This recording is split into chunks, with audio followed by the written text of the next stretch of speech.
नमस्कार. आज आपल्याशी एक संवाद साधण्यासाठी मी इथे उपस्थित आहे. आजकाल मी बरीचशी गाणी यूट्यूब किंवा स्टार मेकर ह्याच्या माध्यमातून गात असतो, रेकॉर्ड करत असतो आणि अपलोड करत असतो आणि ती बऱ्याचदा आपल्यासाठी शेअर पण करत असतो.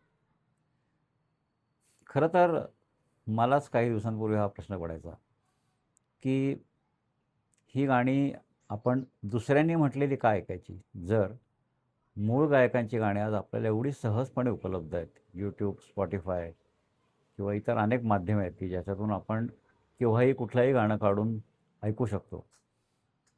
तर पूर्वीच्या काळीसुद्धा जेव्हा वेगवेगळे कार्यक्रम व्हायचे आणि ज्याच्यामध्ये दुसरे गायक गाणी म्हणायचे, तेव्हा मी म्हणायचो, की "अरे, मूळ गाणं असताना मी हे का ऐकू?" हं.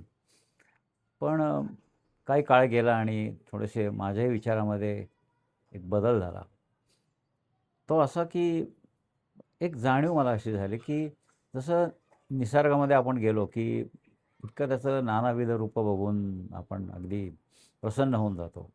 आपण म्हणतो, की एवढे डोंगर, दऱ्या, झाडं, पानं, फुलं ह्याच्यामधून तो व्यक्त होतोय. तो एकच निसर्ग आहे. तो व्यक्त होतोय तो विविध माध्यमातून आणि इतकं ते सुंदर वाटतं पाहायला. तर मला हे जाणवलं, की ही जी काही गाणं वेगवेगळी लोकं म्हणतायत, लता दीदीची गाणी असतील, आशाची असतील, किशोर, लता, किशोर, मुकेश, रफी साहेब हे वेगवेगळे गायक गात आहेत. तर जेव्हा मी ते ऐकायला लागलो आणि मला असं जाणवलं, की अरे खरंच काय काय सौंदर्य आहे प्रत्येकाच्या गायनामध्ये आणि अ, काय विविधता आहे. म्हणजे गाणं एकच आहे. त्याचे सूर, त्याची बांधणी पण एकच आहे. पण ते जेव्हा एकच गाणं वेगवेगळ्या माध्यमातून आपल्यासमोर येतं, तेव्हा ते एक अद्भुत वाटतं. म्हणजे त्याच्यामध्ये जी व्हरायटी दिसते, जे एक्सप्रेशन्स आहेत, ते फार सुंदर वाटतात. तर ते मला आवडायला लागलं आहे आणि मग मी आता माझ्यामध्ये बदल झालेला आहे. आता मी वेगवेगळ्या गायकांची गाणीसुद्धा ऐकतो. कार्यक्रमांना पण जातो आणि त्याचा एन्जॉय करतो, आनंद घेतो. तसंच मला वाटतं माझ्या गाण्यांच्या बाबतीतसुद्धा माझी गाणी मला आवडतातच. अर्थात त्याच्यात चुका होतात.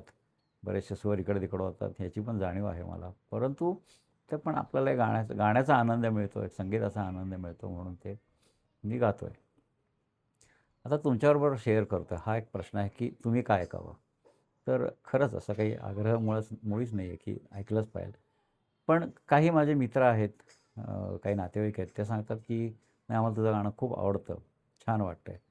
तर कदाचित असं असेल, की मे बी ज्यांना कुणाला आवडतं, ते ऐकू शकतील.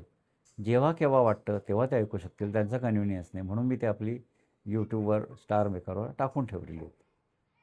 तर आपल्या कन्व्हिनियन्सने आपल्याला जेव्हा योग्य वाटेल, तेव्हा ऐका. तसं कुठलाच आग्रह नाही आणि माझे विचार फक्त या बाबतीत मी शेअर केले आणि आपण ऐकून घेतलं त्याबद्दल धन्यवाद. Thank you.